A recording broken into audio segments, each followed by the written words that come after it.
In front of me is nothing CMF Phone 2 Pro, and today I would like to show you how you can set up screen lock.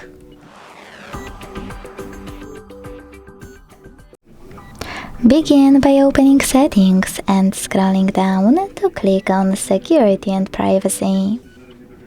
Then scroll again to tap on Device Unlock. Select Screen Lock and click on one of those login methods, pattern, PIN or password. Then create it. Hit Next at the bottom right corner and repeat it to confirm it. Then select Confirm.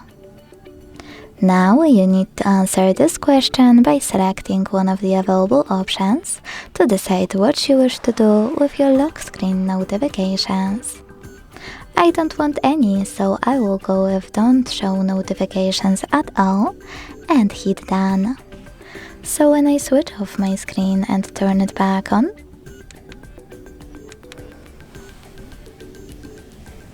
I can see that pattern is required.